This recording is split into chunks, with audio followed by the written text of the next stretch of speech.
Ilhan Omar fell into a classic left-wing trap this week when she failed to stand up for one of her own interest groups. Fox News fired back at President Trump for his criticism of the network's coverage, and Joe Biden received a kind of endorsement from his wife while on the campaign trail. All that and more. I'm Bobby Eberle. This is a 13-minute news hour. And God bless the United States of America.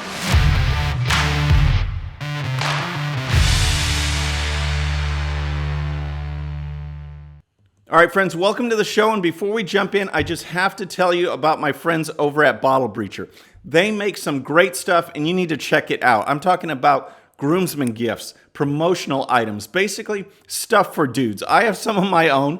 Just go to bottlebreacher.com, use coupon code Bobby13-A1 for 20% off your next purchase. We're talking about a veteran-owned company, made in America products. Go to bottlebreacher.com, use coupon code Bobby13-A1.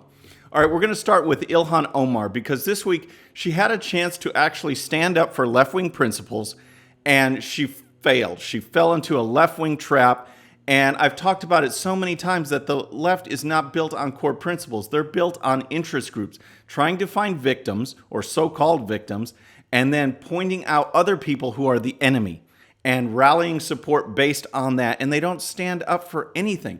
This week, she had a chance to actually stand up for gay rights, and she blew it. I mean, after all, if a Christian baker refuses to bake a cake for a gay and lesbian couple, the left is all over that, supporting gay and lesbian rights.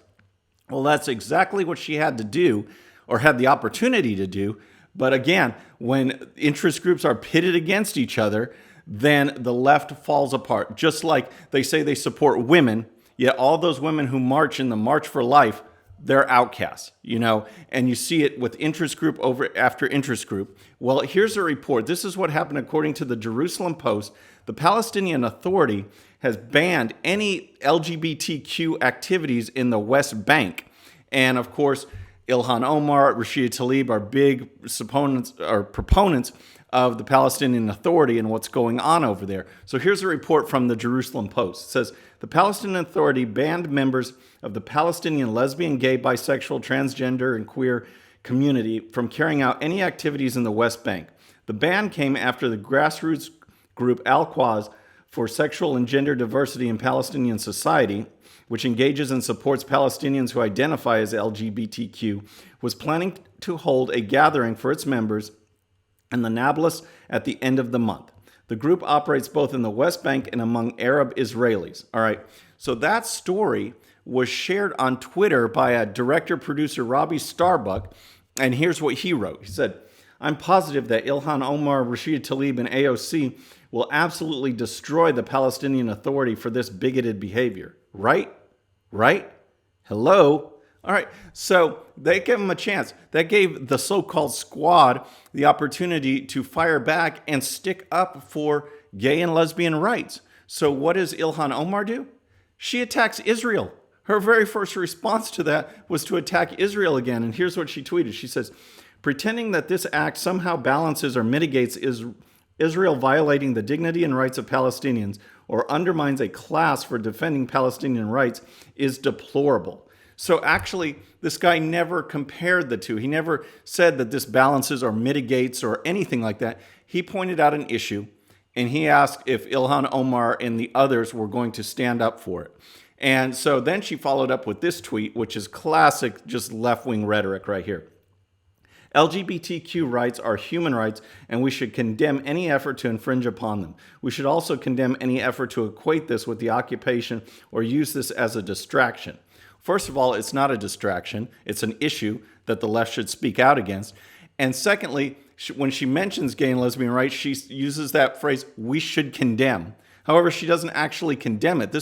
We saw this with Barack Obama during the debates with Mitt Romney when he had a chance to actually denounce terrorism, and he wouldn't do it. He said, we should denounce terrorism.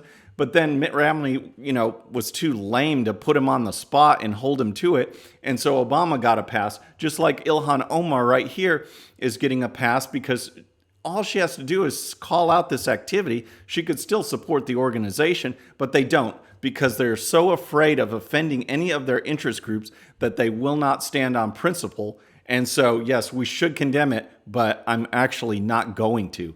So that's just pathetic. And President Trump had some words about the squad and their activities as well in some comments to reporters. And here's what he said. You should see the horrible things that Tlaib has said about Israel. And AOC plus 3, that's what I call it. AOC, just take AOC plus 3. So we have AOC plus 3, but then President Trump actually addressed Ilhan Omar specifically. Omar is a disaster for Jewish people. I can't imagine if she has any Jewish people in her district that they could possibly vote for. So I can't imagine how these folks could vote for Ilhan Omar either. And how about the gay and lesbian community? She's not sticking up for them, so how could they vote for her? Because she sure will sell them out in her effort to protest and blast Israel. So what does she actually stand for? What do any of these stand for? So President Trump said that, but then he also got a little pushback from Fox News. If you recall on the last show, he wasn't too happy with Fox, and he had this to say to reporters. Fox has changed, and my worst polls have always been from Fox. There's something going on at Fox, I'll tell you right now, and I'm not happy with it. So that got the attention of Fox News for sure, and Bret Baier, who hosts Special Report on Fox, had a little segment dedicated to Trump's criticism, and here's what Baier said. Well, Fox has not changed. We have a news side and an opinion side. The opinion folks express their opinions. We do polls. Our latest poll had the Democratic candidates head-to-head, several of them ahead of President Trump. And this poll tracks exactly with the Real Clear Politics average of polls. So what's going on? I mean, Bret Baier went on to defend the polling and everything that Fox News does. And if I could say anything to President Trump, I just wouldn't worry about polls, because right now they don't mean anything, especially because he doesn't have an opponent. He's running against a ton of people, and it's easy to bash the president at this stage of the game. We saw that, less than 2 weeks out, polls had Hillary Clinton ahead. 2 weeks before the election, less than 2 weeks. So over a year away, and we're supposed to get all upset about polls. So I would just let it go.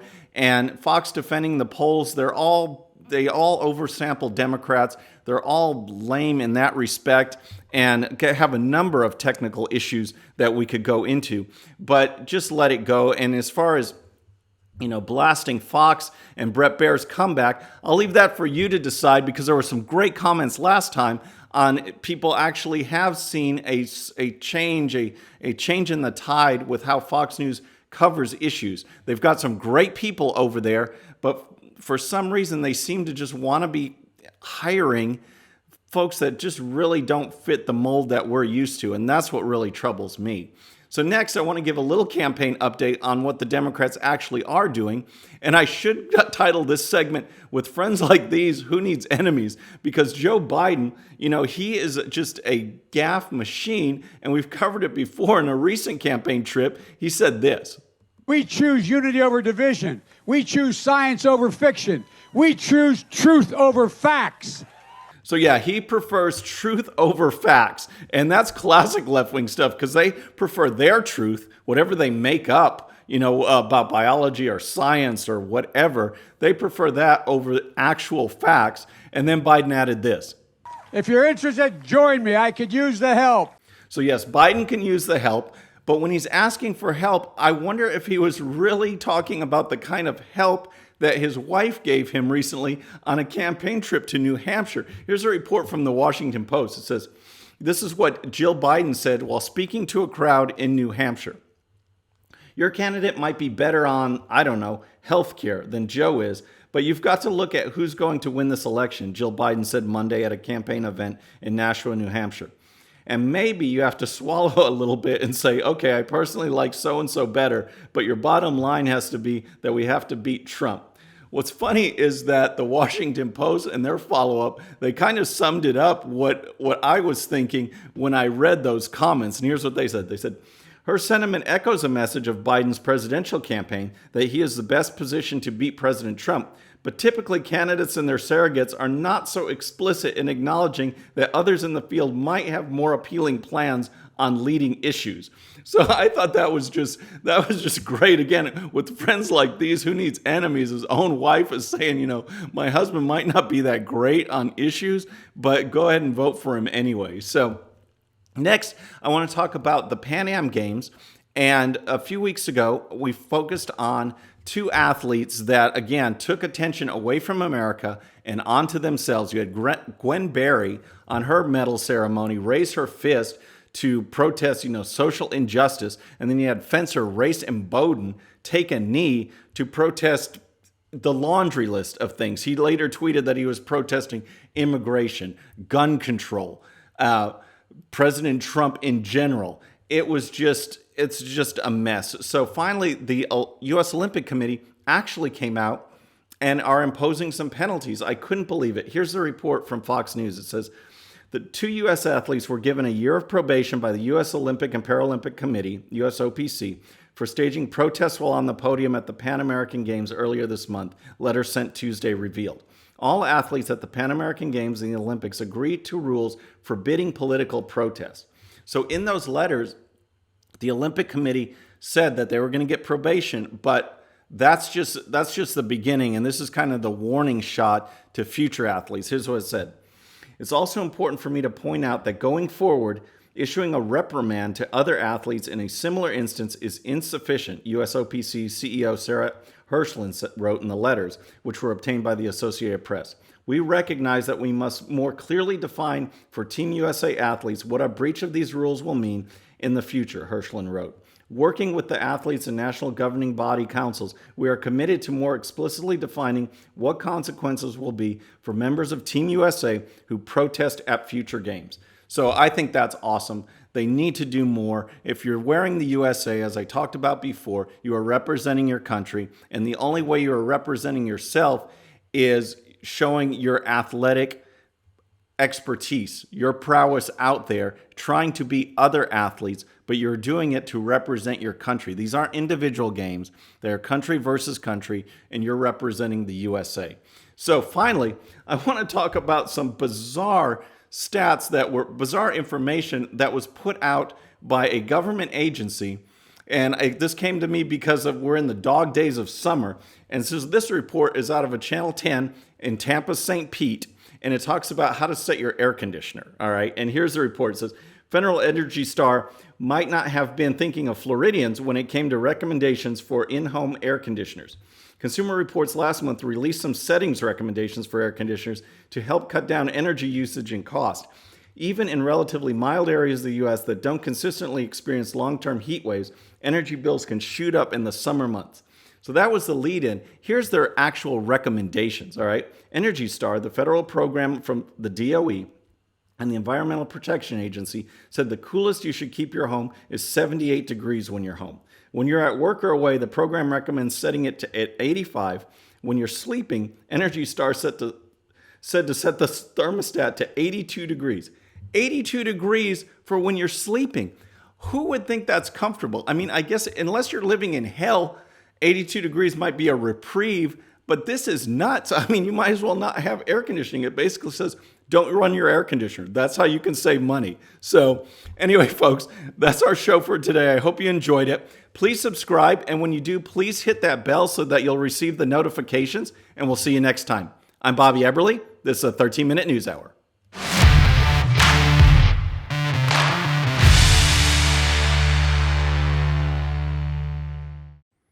Okay, friends, just a little reminder before you go. And no, this does not count against my 13 minutes. Please hit the subscribe button below and tell your friends. And if you happen to miss our last show, you can check it out right here. And also for great conservative news and commentary, please check out GOPUSA.com. All right, folks, we'll see you on the next show. Have a great day.